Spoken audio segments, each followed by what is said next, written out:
Meus amigos, um tópico muito importante no direito empresarial, enfim, não só no direito empresarial, no direito, é sobre o MEI, o ME e o EPP.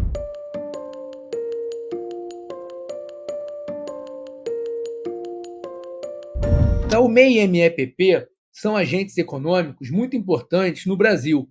São pequenos empreendedores ou médios empreendedores que são fornecedores, que são empregadores, são agentes econômicos que são responsáveis por vários empregos no Brasil e eles movimentam bastante a economia brasileira. Então, obviamente, tem que se dar um tratamento especializado ao pequeno empresário, ao pequeno empreendedor e ao médio empreendedor. Né? Nós temos as siglas MEI, MEI, ME e EPP. Né?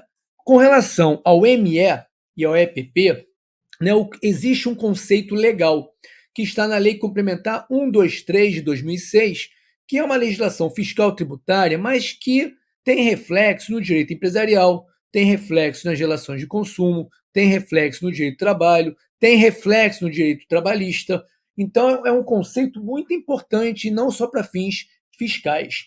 Né? No direito empresarial, nós temos um princípio informador do direito empresarial muito importante, que tem amparo constitucional, que é o princípio do tratamento benéfico ao ME e ao EPP.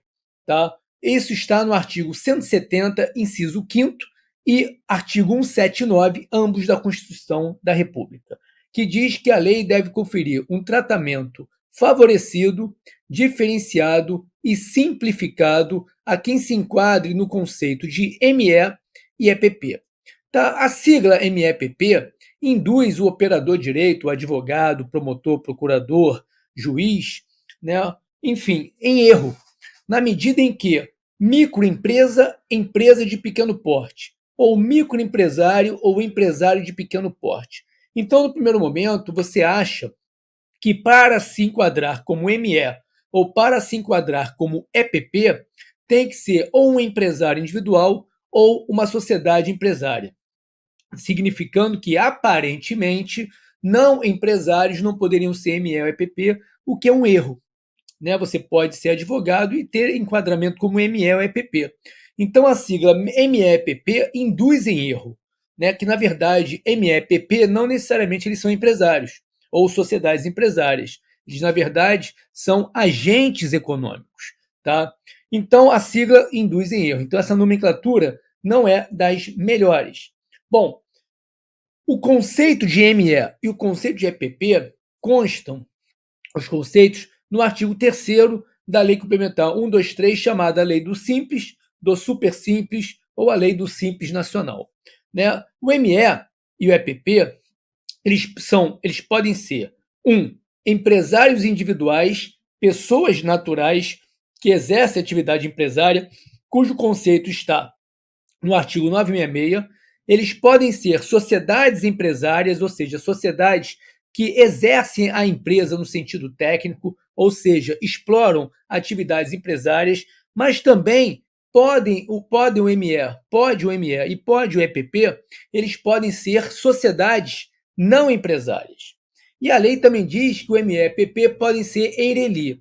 Bom, no tocante a EIRELI, lá no artigo 3º da Lei Complementar 123, você pode riscar, porque nós não temos mais no ordenamento jurídico o Instituto da EIRELI. A EIRELI, conforme eu já falei, ela estava prevista no artigo 44, inciso 6 do Código Civil e no artigo 980-A do Código Civil. Era uma pessoa jurídica, que não era sociedade, mas era uma PJ, que visava a onerosidade, a lucratividade, e ela era composta por um único integrante. E essa EIRELI, ela exercia uma atividade econômica. Bom, com o advento da Lei 14.382, de 2022, tanto o artigo 44, apenas o inciso 6, como o artigo 980, letra A, foram revogados expressamente por esta lei que eu acabei de mencionar, que é a 14.382 de 22. Portanto, toda legislação especial que faça referência a EIRELI, nesta parte está derrogada. Então, o artigo 3º da Lei Complementar 123, que conceitua ME-EPP, quando menciona EIRELI, pode riscar EIRELI, e fazer uma referência à Lei 14.382 de 22. Portanto, ME e EPP podem ser 1. Empresários individuais, pessoas naturais. Sociedades empresárias, pessoas jurídicas. E sociedades simples ou não empresárias. Então, uma sociedade não empresária pode ser ME ou EPP, o que significa dizer que nem todo ME, nem todo EPP, necessariamente eles serão empresários. Né? Podem ser empresários ou não. Inclusive, a lei exige que para você ser ME-EPP, você também tem que ser, registrado na junta comercial ou registrado no cartório do RCPJ, Registro Civil de Pessoas Jurídicas. Ora, quem se registra na junta comercial, tá, é o empresário individual, pessoa natural, ou sociedade empresária, pessoa jurídica. E quem se registra no cartório do RCPJ são os não empresários. Tá claro? Então, não necessariamente o ME-EPP, eles são empresários e são registrados na junta. Eles podem não ser empresários e serem registrados no RCPJ. Então, e outro ponto, nem todo ME-EPP necessariamente é uma PJ, nem todo ME-EPP necessariamente é uma sociedade. A própria lei, no artigo 3º da LC, Lei Complementar 123, prevê a possibilidade de ME e EPP, eles podem ser empresários individuais, pessoas naturais com CNPJ, mas pessoas naturais. Tá? Então, qual é o conceito de ME? O ME é o empresário individual ou sociedade empresária ou sociedade não empresária devidamente regulares, devidamente registrados no órgão competente e que tem uma receita bruta anual de até 360 mil reais ao ano. Já o EPP, empresário de pequeno porte, pode ser um empresário individual, pessoa física, ou o EPP pode ser uma sociedade empresária, pessoa jurídica, ou pode ser uma sociedade simples, também chamada não empresária, pessoa jurídica, cuja receita bruta anual é superior a 360 mil reais e menor ou igual a 4 milhões e 800 mil reais. Então, deixar bem claro que é importante vocês observarem, que nem sempre o ME e o EPP têm que ser empresários. Nem sempre o ME-EPP tem que ser uma sociedade, pode ser uma pessoa física. A de sociedade de advogados não é empresária, e pode ser ME ou EPP, dependendo da sua receita bruta. E é importante também para o ME e EPP eles serem regularizados. Eles têm que ser regulares, porque o irregular não pode ser ME-EPP, porque não vai poder ter o irregular, o clandestino, tratamento benéfico. Você não vai beneficiar quem está na situação de clandestinidade. Tá claro? Então, deixar bem claro isso. ME e EPP podem ser empresários ou não. Bom, e o que é a receita bruta? A lei, no artigo 3º, parágrafo 1º, conceitua receita bruta. Tá? A receita bruta está na lei. Conceito legal para uma múltipla escolha, você vai ter que memorizar. Né? Agora, numa prova discursiva com consulta, você tem que saber que existe um conceito legal de receita bruta. Diz lá, 3º parágrafo 1º da LC 123. Considera-se receita bruta, para os fins do disposto no caput deste artigo, 1. O produto da venda de bens e serviços nas operações de conta própria. Então, a venda, não é lucro. 2. O preço dos serviços prestados. Tá? O preço, você cobra um preço, mas tem entrada tem custos, tem tributos. Tá? Então, o preço bruto. E o resultado das operações em conta alheia, não incluídas as vendas que forem canceladas, lógico, foi cancelada, né? E os descontos incondicionais concedidos. Tá? Então, receita bruta, o próprio nome diz, não é lucro, é bruto. Tá? Então, se a receita bruta for até 360 mil reais, você é ME. Se a receita bruta anual for acima de 360, mas for menor ou igual a 4 milhões e 800, você vai ser EPP. Tá claro? E qual é a importância? Você vai ter um tratamento simplificado, diferenciado e mais benéfico. Agora, preste atenção. Não basta, para você ser ME-EPP, não basta você estar no conceito que eu acabei de mencionar. É importante também, tá, você não se enquadrar no rol de excluídos do parágrafo 4º do artigo 3º. Porque o artigo 3º, parágrafo 4º, ele tem uma relação de pessoas que não podem ter enquadramento como ME-EPP. E eu vou dar exemplo, o inciso 10. Né? O inciso 10, se quer na sua prova uma sociedade anônima, tá?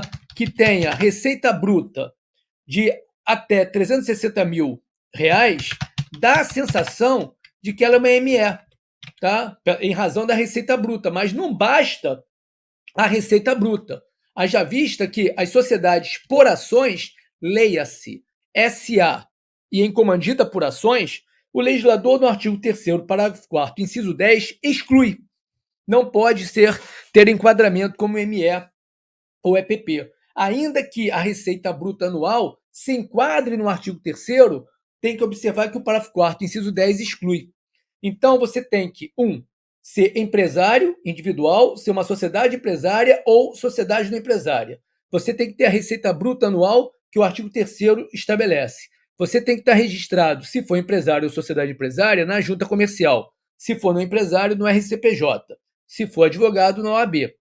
Tem que ostentar a condição de regularidade. E 3, não pode estar no rol de excluídos do parágrafo 4º. E se você for ME-EPP, o que a Constituição manda? Que se dê um tratamento benéfico, ou seja, favorecido, que se dê um tratamento diferente dos demais, né? Diferente dos demais, e que se simplifique, né, a vida do ME-EPP, tá? Porque simplificando a vida, também você diminui custos. Agora, exemplos de tratamento favorecido, professor, e diferente. Primeiro, no aspecto tributário. Por quê? A Lei Complementar 123 dá a faculdade, tá? A faculdade do ME-EPP se enquadrar, se filiar ao sistema tributário simplificado chamado Simples Nacional, que é um regime unificado, único de arrecadação tributária de tributos federais, estaduais e municipais dentro de uma alíquota específica. Segundo ponto, artigo 51 da Lei Complementar 123, direito do trabalho. Se você for um ME-EPP empregador, no direito do trabalho, né, a lei trabalhista dispensa do cumprimento de determinadas obrigações trabalhistas. Artigo 51 da Lei Complementar 123. A lei, ainda assim, ainda tem o artigo 55 da Lei Complementar 123, que trata da fiscalização, ou seja, a fiscalização de um ME, o EPP, tem que prevalecer ou preponderar, né, o caráter da fiscalização, não um caráter punitivo, e sim um caráter de orientação. Então, a fiscalização de ME-EPP, o fiscal tem que ter uma visão, né, uma filosofia mais de orientar do que um caráter punitivo. Outro ponto, no direito administrativo, artigo 44 da Lei Complementar 123, vai dar um tratamento favorecido também na participação em procedimentos licitatórios, porque prevê a lei uma preferência do ME-EPP em caso de empate. Tá? Se houver empate nas licitações, o empate favorece quem seja ME ou quem seja EPP. Também o artigo 58 determina facilidade de acesso ao crédito. Né? Quem for ME-EPP tem que ter maior facilidade de acessar crédito. Tanto é assim que nós temos uma outra lei chamada Lei Complementar 167 de 2019, que trata da empresa simples de crédito. Empresa simples de crédito é uma sociedade limitada ou um empresário individual que é criado para fomentar crédito para quem seja ME-EPP. Então, ME-EPP ele pode pegar dinheiro, pode pegar crédito, financiamento numa instituição financeira, mas há outras formas do ME-EPP acessar crédito. Outro ponto importante diz respeito à escrituração, né? Ou seja, enquanto empresários têm que ter livro caixa, artigo 1180, vai ter uma aula sobre escrituração, artigo 1180, o EPP não. O ME-EPP ele tem que ter apenas o livro caixa. Ele não precisa ter outros livros empresariais que não seja o livro caixa. E o livro caixa, o que ele reduz a termo? O que ele escritura com o livro caixa? Com o livro caixa, ele escritura as movimentações financeiras, as suas movimentações financeiras, ou seja, está simplificando. Outro tratamento diferenciado diz respeito ao direito falimentar recuperatório, ou seja, a insolvência. Se você for MEPP, no âmbito da lei de falências, né, existe um instituto que só pode ser utilizado pelo MEPP empresário. Aí não, cuidado aqui. O ME e o EPP podem ser empresários ou não empresários. Mas o que eu vou falar agora, né, no tocante à recuperação, só é aplicável ao ME ou EPP em sendo empresários. Tá? Então, se o ME e o EPP, se eles forem empresários individuais ou sociedades empresárias, a Lei 11.101 prevê uma modalidade específica de recuperação.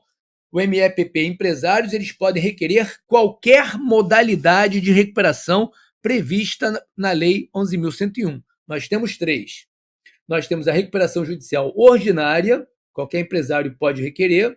Nós temos a recuperação judicial especial, em que apresenta o plano especial, que é o que está previsto no 71, incisos 2 e 3. E temos a recuperação extrajudicial. O MEPP, ele pode pleitear qualquer das três modalidades.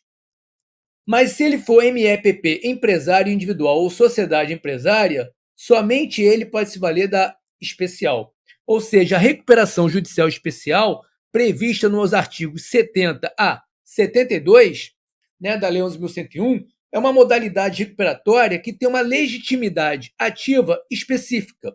Ou seja, apenas empresário individual ou sociedade empresária que sejam ME ou EPP vão poder requerer a recuperação judicial especial. Qualquer outro empresário não pode, tá? Então, mas não é que, em sendo MEPP empresário individual ou sociedade empresária, você esteja obrigado a usar apenas a especial. Não, você pode usar uma das três. É optativo, tá? Mas você, somente empresário e sociedade empresária que seja o MEPP, somente eles estão autorizados ao requerimento da especial. Então, um tratamento diferente. Tá? Então, outro ponto, se você for ME ou EPP, no âmbito da recuperação judicial, você vai fazer parte de uma categoria específica na Assembleia Geral de Credores, de acordo com o artigo 41, inciso 4 da Lei de Falências. Tá? Artigo 41, inciso 4 da Lei de Falências. Então, o MEPP, ele tem um tratamento específico em vários ramos do direito.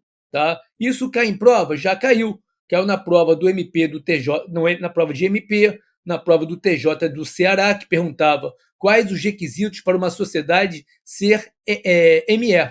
Quais os requisitos para uma sociedade ser ME. Então, isso caiu já na prova do MP e do TJ do Ceará. Também já caiu na prova do TJ de Santa Catarina, né? Do TJ de Santa Catarina, né? Perguntando o que eu acabei de falar.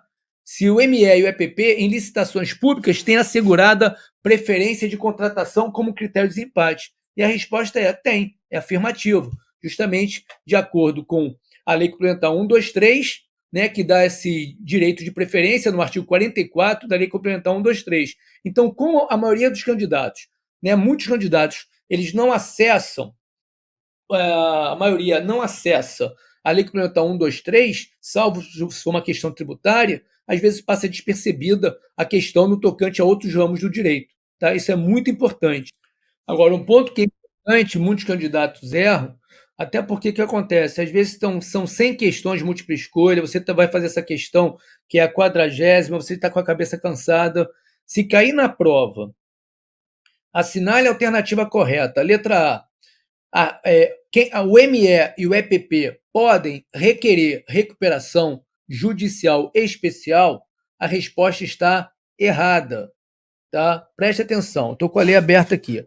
O artigo 70 ao 72, eles estão na seção 5ª, né, na seção número 5 da Lei de Falências. Tá? O capítulo, a seção, tem o seguinte título: do Plano de Recuperação Judicial para microempresas e empresas de pequeno porte. Isso te induz em erro, porque se você na questão tiver uma sociedade ME, uma sociedade EPP, você já parte da premissa que pode, essa sociedade ME ou EPP, que pode requerer a recuperação judicial especial, e não necessariamente. Tá? Nós temos que observar com a devida atenção o artigo 70. O artigo 70 da Lei 11.101 estabelece as pessoas de que trata o artigo 1º desta lei. Então vamos parar. Quem são as pessoas de que trata o artigo 1º da Lei 11.101? Indo para o artigo 1º da Lei 11.101, lá diz: esta lei regula a falência, estou lendo o artigo 1º, esta lei regula a falência, a recuperação judicial, a recuperação extrajudicial de quem? Do empresário. Quem é esse empresário? É um empresário individual, pessoa natural com CNPJ, mas é empresário individual, pessoa física, cujo conceito está no 966 do Código Civil. E da sociedade empresária. Sociedade empresária é uma pessoa jurídica, societária, é uma sociedade que ou é empresária por imposição da lei, ou é uma sociedade empresária porque exerce, de fato, a empresa sob sentido técnico-funcional. A empresa que consiste na exploração, na produção e circulação de bens ou então na circulação de bens e serviços. Quando se fala produção, não se esqueçam, é a fabricação de produtos, fabricação de bens e serviços. Quando se fala circulação, é intermediação, é aproximação. Então, para requerer a recuperação judicial especial, primeiro tem que ser um empresário individual, pessoa física, ou uma sociedade empresária, pessoa jurídica. Ponto. Continuando a leitura. E que se incluam nos conceitos de ME ou EPP nos termos da legislação vigente. Então, quem pode requerer a recuperação judicial especial não é o ME ou EPP. Quem pode requerer recuperação judicial especial é o empresário individual, ME ou EPP. É a sociedade empresária, ME ou EPP. Então, pressupõe, nem todo ME ou EPP ele é empresário, mas se o ME e o EPP forem empresários ou sociedades empresárias, além dos demais tratamentos benéficos, diferenciados e simplificados, ainda tem acesso à recuperação judicial especial, que é uma modalidade específica para eles. Mas não basta ser ME ou EPP. Tem que ser ME ou EPP, mas tem que ser também empresário, pessoa física ou sociedade empresária. Então, se você for um não empresário ME-EPP, você tem tratamento tributário, administrativo, né, trabalhista, diferenciado e benéfico, mas você não pode pleitear a recuperação judicial especial pelo fato de você não ser empresário. Então, isso é importante que vocês anotem. Segundo ponto é que, além do ME e do EPP, nós temos a figura do MEI. Né? Quem que é o MEI? O MEI, tá, não tem nada a ver com o ME. O MEI é o microempreendedor individual. O microempreendedor individual. Então, o MEI é o MEI. Né?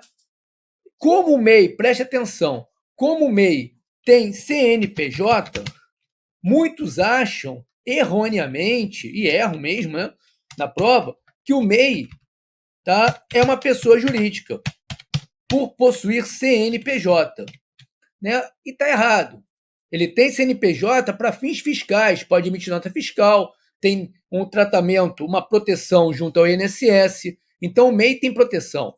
Mas o MEI, gente, o MEI, qual é o conceito do MEI? O conceito do MEI ele está no artigo 18A da Lei Complementar 123.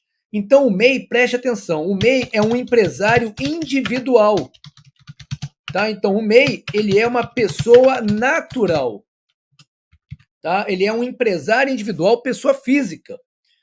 O MEI é um empresário individual que é regular, ou seja, tem que ser registrado na junta comercial, não para ser regular.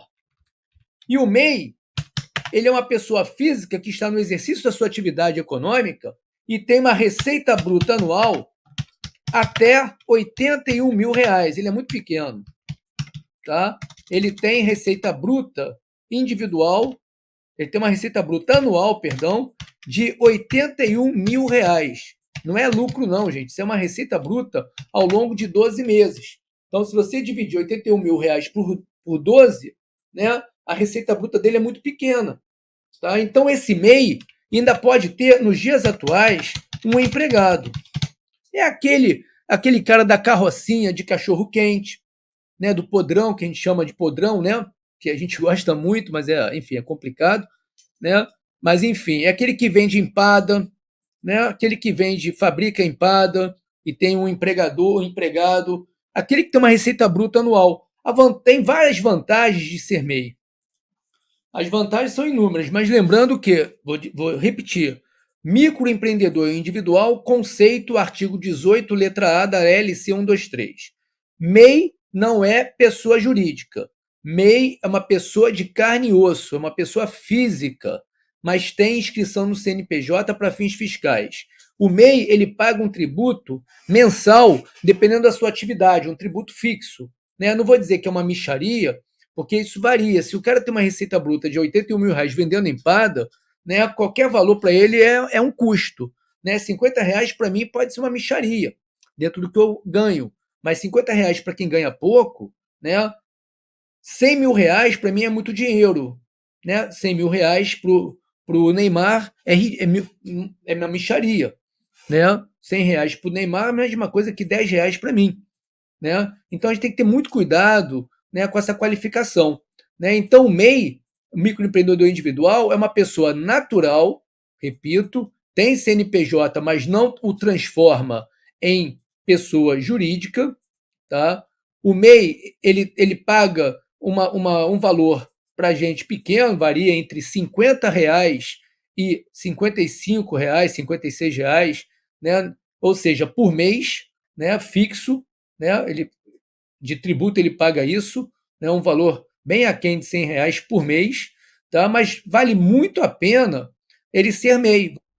Primeiro, se você é MEI, significa que você tem CNPJ, significa que você está regularizado, e se você está regularizado, você passa a ter vantagens. Primeira vantagem do MEI, você está seguro pelo Instituto Nacional de Seguridade Social, pelo INSS. Né? Você tem aposentadoria por idade ou invalidez, você tem auxílio doença, salário maternidade, pensão por morte para a família, né? E a contribuição é de 5% do salário mínimo. Né? Você tem um CNPJ, significa que você tem acesso a crédito, você pode emitir nota fiscal, então você pode fornecer empadas e emitir nota fiscal para uma sociedade, né? Para um bar, tá? Ou seja, que só pode comprar mercadorias de fora mediante nota fiscal, então você aumenta o leque de clientes, né? Você pode acessar créditos no banco, porque você tem CNPJ, facilita, então acesso ao crédito fica mais facilitado, porque você tem um CNPJ, né? Você, enfim, você pode ter a maquininha de cartão de crédito e de débito, que vai muito facilitar a sua vida, né? No dia a dia, você pode emitir nota fiscal, conforme eu falei, você pode ter um empregado, né? Você pode até mesmo participar de licitações, né? Ou seja, o MEI tem uma série de vantagens. Então, você se regulariza, paga um determinado valor fixo de tributo mensal, para o governo é bom, e imagina a quantidade de MEIs que estão pagando tributo, né? E para o governo são várias formiguinhas, né? Várias formiguinhas que estão pagando tributos. Então, a quantidade é enorme, um formigueiro que paga tributos para o governo é importante. E para aquele que é MEI, devidamente regularizado, também é importante, porque tem proteção, né? Tem acesso ao crédito. Então, é vantajoso ser MEI e ser regularizado. Mas o MEI, então, é uma pessoa natural, registrado na junta comercial, receita bruta até R$ 81.000 com um empregado. Mas eu vou chamar a atenção para vocês. Por hora, a receita bruta ainda está de R$ 81.000.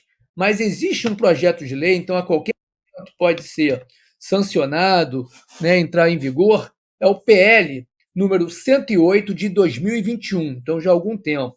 PL 108 de 2021. Nesse projeto de lei, se demorar muito também já fica defasado, né? Ele prevê para o MEI uma mudança na receita bruta, duas mudanças significativas, né? Vai sair de 81.000 a receita bruta anual para 130.000. A vantagem é que se você amplia a receita bruta anual, você coloca como enquadramento como MEI maior número de pessoas físicas. Né? Então a receita bruta está para ser até R$ 130.000. E uma outra vantagem, que vai permitir ao MEI não ter apenas um único empregado, um só, mas permitir que ele tenha até 2 empregados, né? Então, o MEI vai poder ter 2 empregados, o que é bom. Então, há tratamento diferenciado. Um outro ponto que eu queria falar em relação à recuperação judicial especial que eu tinha falado é uma novidade. Novidade no artigo 70, letra A. O artigo 70, letra A, da Lei 11.101, foi introduzido pela Lei 14.112, prevê que o produtor rural, tá, poderá requerer a recuperação judicial especial, se ele for pessoa física e se o valor da causa, ou seja, as suas dívidas, não excederem 4.800.000 reais. Então, cuidado, né? Principalmente quem está de estado em que o agronegócio é muito forte, Goiás, Minas Gerais, Mato Grosso, né?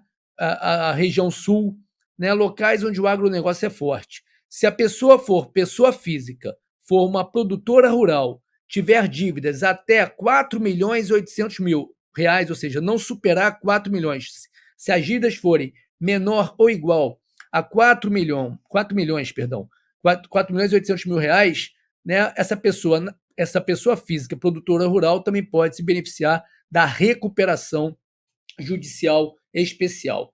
E uma outra questão que eu queria pontuar diz respeito ao nome, né? Antigamente, o artigo 72 da Lei Complementar 123, o artigo 72 da Lei Complementar 123 de 2006, exigia que se colocasse a sigla MEEPP ao lado do nome. Então, se fosse uma padaria limitada, ME, teria que ser padaria limitada, tracinho ME, ou padaria limitada, tracinho EPP, ou seja, teria que ter a sigla ME ou EPP no nome. Só que isso era obrigatório por força do artigo 72 da Lei Complementar 123. Com o advento, né, da lei Complementar, salvo engano, 155, né, o artigo 72 está revogado. Então, houve revogação do artigo 72 da Lei Complementar 123, ou seja, portanto, não é mais obrigatório inserir a sigla ME ou EPP ao lado do nome. Então, se for padaria Nossa Senhora de Lourdes Limitada ME, não precisa mais colocar ME, porque o artigo 72 da LC 123 está revogado. Ok?